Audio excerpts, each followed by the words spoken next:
ආයිබෝවන් යාළුවනේ ආතල් කිචන් එකෙන් අද මම ඔයාලට ගෙනාවේ රෙස්ටොරන්ට් එකේ විදියටම ගොඩක් රසට මොංගෝලියන් ෆ්‍රයිඩ් රයිස් එකක් නිවැරදිවම හදාගන්න විදිය. ඇත්තටම යාළුවනේ මේක ගොඩක් රසයි.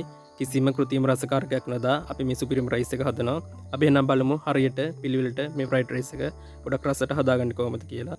මුලින්ම මම මෙතන බත් එකක් උයලා නිවල අරගෙන තිනවා. ගන්න ඕන හාල් වර්ගයේ ඒ වගේම වැඩි විස්තර වීඩියෝ එක පල්ලෙන් ඩිස්ක්‍රිප්ෂන් එකේ දාලා තිනවා. ඉතින් අරගන්න. ඊට අමතරව කැරට්, ලීක්ස්, ලුණු කොළ මේ විදිහට කපලා අරන් තිනවා. ඒ වගේම පාට තුනකින් මම බෙල් පෙපර් අරන් තිනවා. රතු කහ කොළ ඔයාලට කැමති පාටකින් අරගන්න පුළුවන්. ඒ වගේම කැමති හැඩයකට මේක කපා ගන්නත් පුළුවන්. ඊට අමතරව මම ලැස්ති කරගෙන තිනවා ගෝවා, ඉඟුරු සුදු ලුණු, ඒ වගේම ලොකු ලුණු මේ විදිහට කපලා අරන් තිනවා. ඒ වගේම මෙතන කටිවත් කරගත්ත චිකන් පොඩි කෑලි වලට කපලා අරන් තිනවා. ඊට අමතරව යාළුවනේ මේකට ඉස්සෝ දා ගන්නවා. ඉස්සෝ අහලගම් 7ක මට හොයාගන්න හම්බුන්නේ නැහැ. ඔයාලා ගාව තියෙනවා නම් එකතු කරගන්න. ඒ වගේම මේකට බිත්තර අරගන්නවා.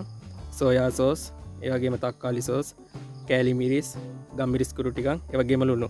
මේ ඔක්කොම ලෑස්ති කරගෙන අපි එළවලු තෙල් ටිකක් මේ විදිහට රත් කරගෙන ඒකට අපි චිකන් ටික මුලින් එකතු කරගන්නවා. එකතු කරලා මේ ටික හොඳින් රත් කරගන්න ඕන. චිකන් ටික මේකට එකතු කරගන්න කලින් ඔයාලා මේකට ගම්මිරිස් කුඩු, ලුණු කුඩු ටිකක් දාලා පොඩ්ඩක් වෙලා පදන් වෙන්න තියලා ගන්නවා නම් තවත් ගොඩක් රසවත් වෙනවා. චිකන් ටික මේ විදිහට බෙදලා ඉවරනම් පස්සේ මම ඒකට අපේ බිත්තර ටික එකතු කරගන්නවා. මෙතනදී යාළුවනේ චිකන් ෆ්‍රයිඩ් රයිස් වල වගේ අපි චිකන් ටික වෙනම පිටින් බෙදලා එකතු කරගන්නේ නැහැ. මේ අපි හදන භාජනයටම දාලා චිකන් ටික බෙද ගන්නවා. එහෙම බදිනකොට චිකන් වල තියෙන වතුර එළියට ආවන් පස්සේ මේකම චිකන් ස්ටොක් එකක් හදනවා. ඒකෙන් තමයි යාළුවනේ අපි ෆ්‍රයිඩ් රයිස් එක කෘත්‍රිම රසකාරක නැතුව ගොඩක් රසට හදාගන්න පුළුවන් වෙන්නේ. බිත්තර ටික සාමාන්‍ය ප්‍රමාණයකට බෙදුනන් පස්සේ අපි මේකට අපේ එළවලු ටික එකතු කරගන්නවා. මම මුලින්ම යාළුවනේ මේකට ඉඟුරු සුදු ලුණු, ලොකු ලුණු මේ විදිහට එකතු කරගන්නවා. මම මුලින් ඉඟුරු සුදු ලුණු එකතු කරේ නැත්නම් යාළුවනේ චිකන් ටික බෙදලා ඉවරනකොට අපි ඉඟුරු සුදු ලුණු එක කරගෙන හින්දා දැන් මම මේ වෙලාවේදී ලුණු වලට පස්සේ කැරට්, ඒ වගේම බෙල් පෙපර්, ගෝවා මේ විදිහට එකතු කරගෙන මේ ටික ආයෙ හොඳින් රත් කරගන්නවා. සමහර අය යාළුවනේ වෙජිටබල් ෆ්‍රයිඩ් රයිස් හදද්දී, ඒ වගේම මොංගෝලියන් ෆ්‍රයිඩ් රයිස් හදද්දී මේ එළවලු පිටින් තම්බලා රයිස් එකට එකතු කරගන්නවා. එහෙම කරන්න බෑ යාළුවනේ. එතකොට කිසිම රහක් නැහැ. ඒවට කියන්නේ මොංගෝලියන් රයිස් නෙවෙයි, මොංගල් රයිස් කියලා. ඒ හින්දා ඒ වැඩේ නම් කරන්න එපා.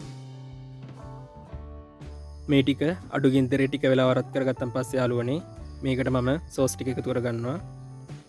මේ විදිහට සෝයා සෝස්, ඔයිස්ටර් සෝස්, ඒ වගේම තක්කාලි සෝස් ටික මම එකතු කරගන්නවා.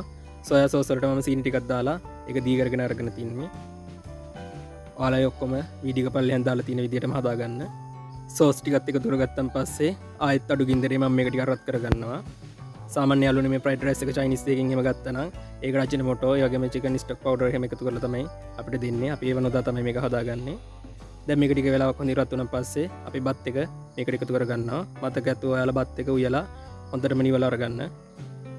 ඒ වගේම තමයි බත් එක මේකට එකතු කරන් පස්සේ ලිපේ ගින්දර හොඳටම වැඩි කරගෙන මේ ඔක්කොම හොඳට කලවම් කරගන්න.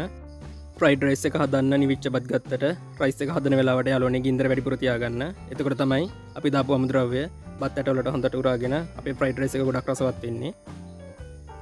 දැන් මම මේකට ලුණු, ඒ වගේම කෑලි මිරිස්, ගම්මිරිස් කුරු ටිකක් මේ විදිහට එකතු කරගන්නවා. ඊට අමතරව අපි කපාගත්ත ලීක්ස්, ඒ වගේම ලුණු කොළ මේ විදිහට එකතු කරගන්නවා. එකතු කරගෙන ආයෙ විනාඩියක් දෙකක් හොඳින් අපි මේක රත් කරගන්න ඕන. ඔයාලට කැමති නම් ලීක්ස් හෝ ලුණු කොළ දෙකකින් එකක් විතර පාවිච්චි කරන්නත් පුළුවන්. ලීක්ස් එකතු කරන් පස්සේ විනාඩි දෙකක් විතර රත් කරන් පස්සේ ඇති යාළුවනේ ගොඩක් වෙලා රත් කරොත් ලීක්ස් වල තියෙන ලස්සන පාට නැති වෙලා යනවා. ඒ වගේම තමයි යාළුවනේ ආතල් කිචන් channel එකේ ගොඩක් රසවත් ෆ්‍රයිඩ් රයිස් වර්ග දාලා තියෙනවා. ඔයාලට ඒවත් channel එක ඇතුළට ගිහලා බලන්න පුළුවන්. ඊට අමතරව බිරියානි වර්ග, ඒ වගේම ඩෙවල් වර්ග, හොදි වර්ග ගොඩක් රසට හදාගන්න විදිය අපේ channel එකේ දාලා තියෙනවා. ඊට අමතරව shorties වර්ගත් තියෙනවා. ඔයාලට ඒ ඔක්කොම channel එක ඇතුළට ගිහලා බලන්න පුළුවන්. ඒ වගේම තමයි යාළුවනේ වීඩියෝ එක හොඳ නම් අනිවාර්යෙන් like එකක් දාන්න. පුනරුපයක් කියලා හරි පල්ලෙන් කමෙන්ට් එකකුත් දාන්න.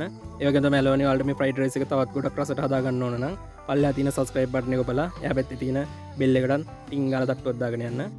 එතකොට ඔයාලා හදන ෆ්‍රයිඩ් රයිස් එක ගොඩක් රසට හදා ගන්න පුළුවන් වෙනවා.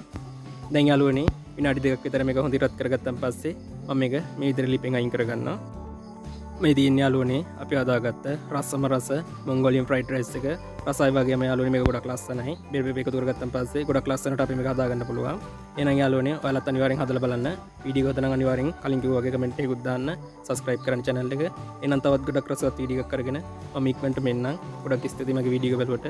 තවත් ඕන රෙසිපි තියෙනවා නම් වීඩියෝ එක පල්ලෙන් කමෙන්ට් එකකුත් දාන්න. එහෙනම් මං ගියා හැමෝටම බුදු සරණයි. රිපීට්